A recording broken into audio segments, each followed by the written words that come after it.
نشر نوبتی برنامه اطلاعاتی پیغام از تلویزیون سیمای شهری پنجکент منظورتان است. السلام علیکم.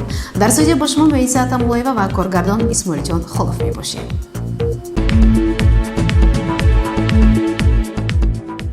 مسائل مختلف شهر و شهرداری در مجلس هفته‌ای مقامات اجرایی حاکمیت دولتی شهر مورد محاکمه قرار گرفت. گزارش نخستین برنامه در همین باره آماده شده است.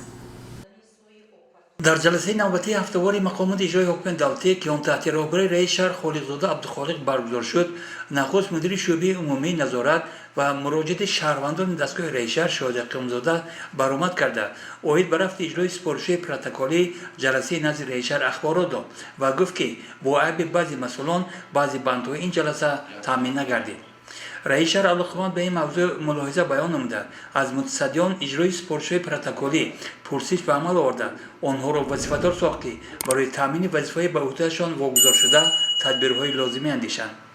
بعدا معاون یکم رئیس شهر محمد صادق سفرزاده سخن گفته جریان اجرای نقشه دعوت بهاری جوانان را به صف قوای مسلحه جمهوری تاجیکستان تحلیل نموده با دلیل‌ها ثابت نمود که مناسبت رئیسان جماعت‌های دهات کمیته محله و دیگر مسئولان در این بابت بازگو به طلب روز نیست. رئیس شهر خالق‌زاده عبدالخالق از روی این مسئله نیز اندیشه بیان نموده از مسئولان این معرکه مهم سیاسی دعوت به عمل آورد که نسبت اجرای وظیفه خدمتی بی‌طرف نباشند و با استفاده از امکانات موجوده نقشه معین شده را سر وقت تامین نمایند.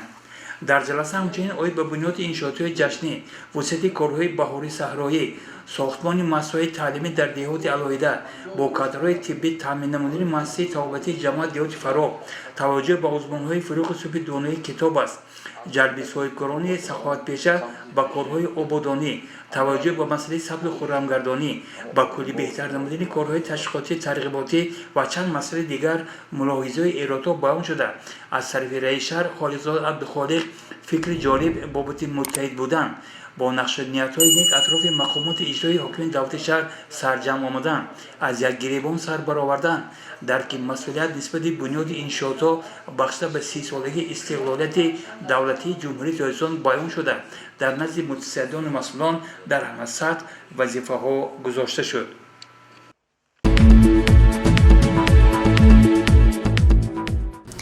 وزیر مهنت مهاجرت و شغل اهالی جمهوری تاجیکستان امانزاده شیرین شادی با مقصد شناسایی با فعالیت زیرساختارهای وزارت به شهر پنجکент سفری کاری انجام داد. ادامه موضوع در گزارش دیگری برنامه. در سفری کاری وزیر مهنت مهاجرت و شغل اهالی جمهوری تاجیکستان امانزاده شیرین شادی را رئیس شهر پنجکent خالق‌زاده عبدالخالق همراهی نمود. امانزاده شیرین در جریان سفر خویش نخست به لیسه کسب تکنیک شهر آمده با آموزگاران این مؤسسه ملاقات انجام داد. در جریان بازدید وزیر از سیمخانه‌ها بازدید به عمل آورد. توجه به دستگاه‌های بافندگی کرده با هنرهای مردمی شناس شد.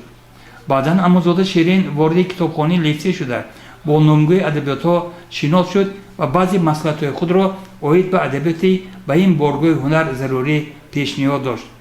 خود همین روز وزیر به کوچه تیرشگاه شهر پنجکent آمده با رفت بنیاد بنای زیرساختارهای وزارت شناس گردید با مسئولان ساختمان صحبت داشت و وظیفه گذاشت که بنا باید وابسته به طلبات لایحه ساختمان ساخته شود.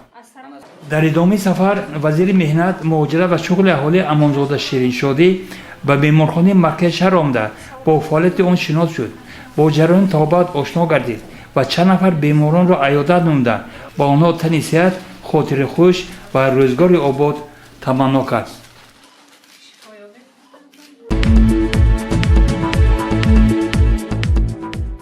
ادامه برنامه اطلاعاتی پیغام وابسته به نقشه کاری شعبه معارف سمینار مشورتی مشاوران و مربیان کودکستان‌ها در باغچه رقم 2 برگزار گردید.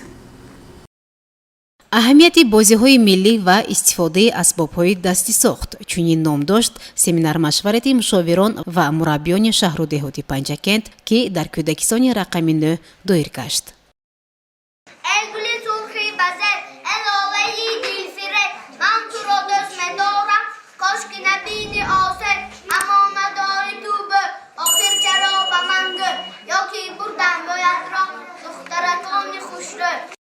меҳмонон ба се гурӯҳ тақсим шуда бо рафти соати тарбиявии мураббиён шинос шуданд. дар гурӯҳи якум ки гурӯҳи калон буда мураббия ҳусноро ғафурова мебошад, ба тарбиятгирандагонаш дар мавзӯи расми лола маълумот дод.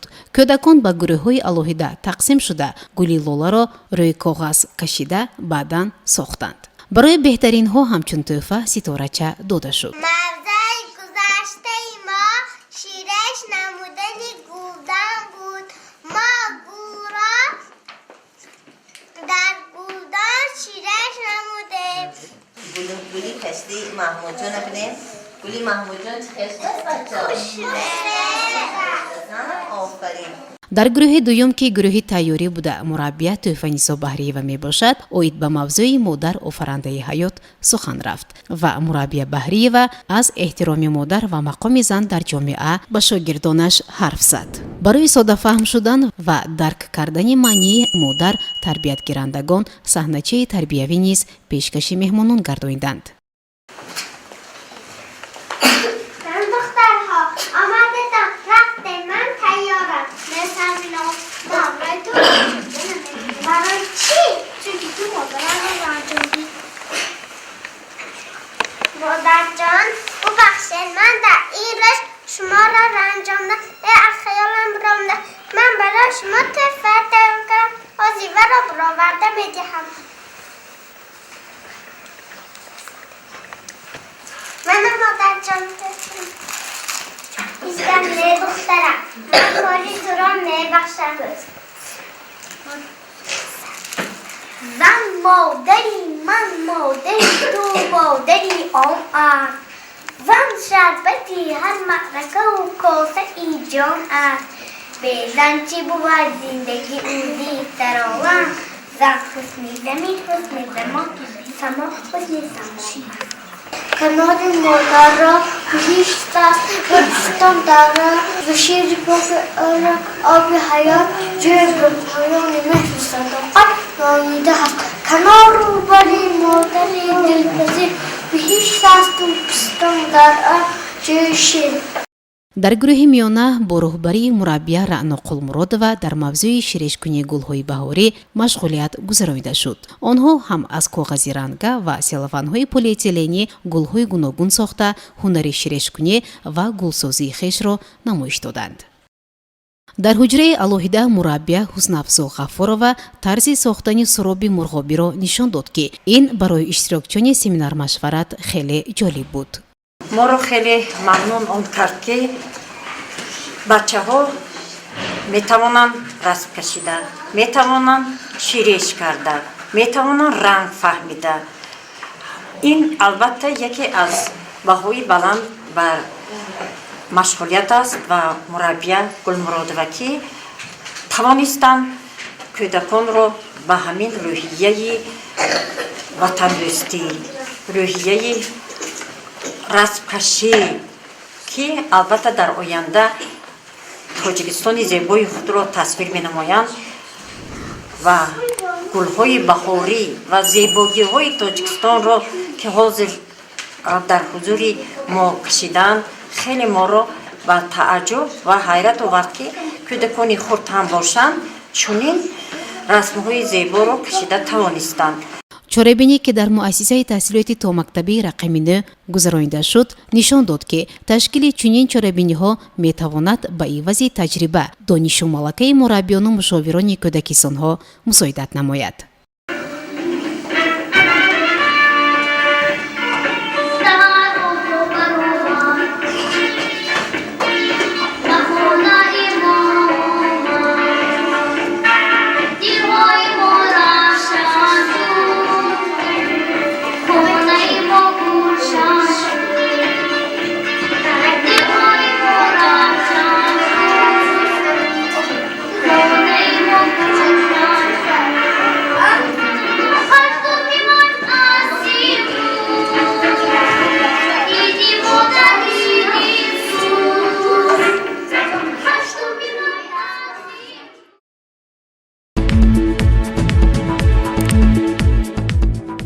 дар маҳаллаи қайнари шаҳр маҷлиси шӯрои собиқадорони меҳнат доир гардид ки дар кори он раиси шӯрои собиқадорони ҷангу меҳнати шаҳр Ризоев Облоқул иштирок дошт ва сухан гуфт. Ба идомаи мавзӯъ таваҷҷӯҳ намоед. нақшаи кори шӯрои собиқадорони ҷангу меҳнати шаҳр дар ташкилотҳои ибтидоӣ маҷлисҳои ҳисоботӣ баргузор шуда истоданд. дар ҳамин асос ҷаласаи собиқадорони маҳаллаи Қайнар баргузор шуд ки дар он раиси шӯро Муҳаммадиева Онаҷон ҳисобот дод. аз рӯи масъалаи муҳокимашуда чанд нафар сокинони маҳалла ба сухан баромада андешаҳои худро аз фаъолияти ташкилоти ибтидоӣ баён намуданд. таъкид гардид ки кӯмаку дастгирии собиқадорон, тозагии муҳити зист, саривақт гузаронидани ҷаласаҳои ташкилоти ибтидоӣ ва бурдани корҳои ташвиқотиву тарғиботӣ ҷиҳати фаҳмонида додани паёми асосгузори сулҳу ваҳдати миллӣ пешвои миллат Президенти Ҷумҳурии Тоҷикистон ба Маҷлиси олӣ бояд дар маркази таваҷҷӯҳ қарор гирад. баъдан иштирокчиёни ҷаласа бо возиҳии кушод раиси нави ташкилоти ибтидоӣ собиқадорони меҳнати маҳалларо интихоб карданд. ба ин вазифа бо аксарияти овозҳо Онаҷон Муҳаммадиева интихоб гардид. дар маҷлис раиси шӯрои собиқадорони ҷангу меҳнати шаҳр Облоқул Ризоев баромад карда аз фаъолони маҳалла хоҳиш намуд ки ҳамкориро бо ташкилотҳои ибтидоӣ собиқадорони меҳнати маҳалла пурзӯр намоянд.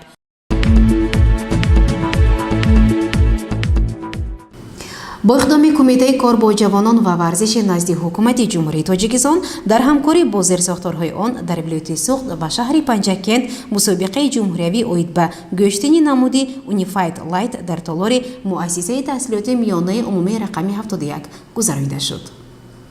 мусобиқаи ҷумҳуриявӣ оид ба гӯштани намуди Unified Light дар шаҳри Бостoni Панҷакент наврасонро аз гӯшии канори ҷумҳурӣ сарҷам овард. толори варзишии муассисаи таҳсилоти миёнаи рақами 71 аз гӯштингирони наврас ки минтақаҳои гуногуни кишварро намояндагӣ мекарданд пур буд. инҷо дастаҳо аз вилояти Хатлону Суғд, шаҳри Душанбе, ноҳияҳои тобеи ҷумҳурӣ ба ҳам омада барои пирӯзии мубориза мурданд. баъди маросими расмии кушодашавӣ мусобиқаи ҷумҳуриявӣ ва садо додани суруди миллӣ варзишгарон аз рӯи вазъҳои гуногун баромад намуда ҳар яке кӯшиш ба харҷ медод ки аз дақиқаҳои аввал холҳои аввалро соҳиб шавад.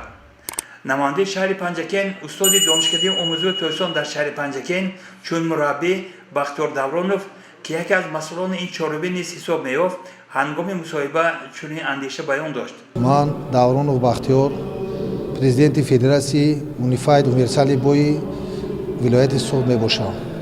дар ин ҷо дар шаҳри Панҷакент бори аввал чемпионати ҷумҳурӣ баргузор гардишта истодааст ки дар он ҷо аз ҳамаи минтақаҳои Тоҷикистон иштирок намуда истодаанд. Душанбе 2 команда, Душанбе 1-2, Хатлон 2 команда, Хатлон 1-2, ноҳияи тобеи марказ Суғд 1, Суғд 2 иштирок карда истодаанд. аз худи шаҳри Панҷакент аз вилояти Суғд дастаи мунтахаби вилояти Суғд 100 нафар иштирок карда истодаанд.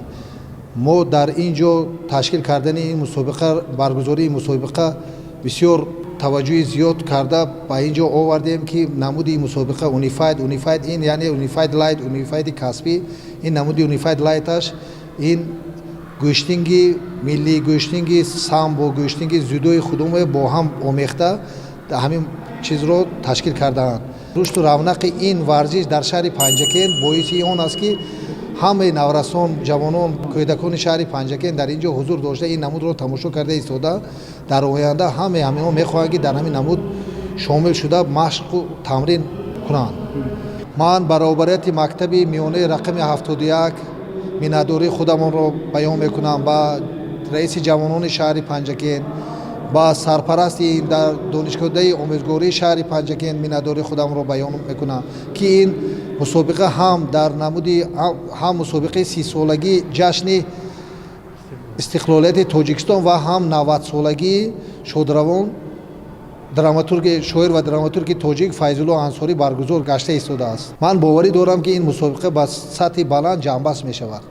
он рӯз бо бисёр масъулону мутасаддиону иштирокчиёни ин мусобиқа ҳамсӯҳбат будем ва онҳо изҳори боварӣ намуданд ки чорбӯйни мазкур на танҳо дар рушду пешрафти варзиш балки дӯстӣ ва рафоқати наврасон намояндаҳои манотиқи мухталифи ҷумҳурӣ мусоидат хоҳад кард.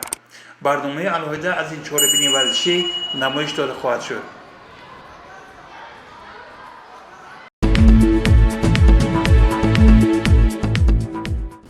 бинандагони гиромӣ ба як эълон таваҷҷӯҳ намоед. Санаи 6 ва 7 апрели соли равон аз саҳар то бегоҳ дар беморхонаи марказии шаҳр рӯзи донор гузаронида мешавад. Касоне ки ихтиёри хун месупоранд, аз онҳо ташхисҳои спид, гепатит ва оташак ройгон гирифта мешавад. Телефонҳо барои маълумоти бештар 111 14 10 01 ва 92 710 36 45. Бори дигар рақамҳои телефонро такрор мекунам: 111 14 10 01 ва 92 710 36 45.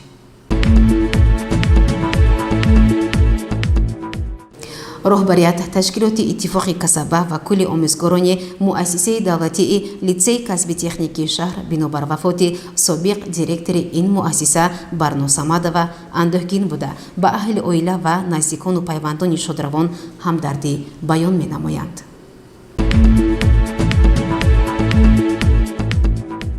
бинандагони гиромӣ, дар ҳамҷо барномаи иттилоотии пайғом ба поён мерасад. То барномаи дигар шоду пирӯз бошед. хайр.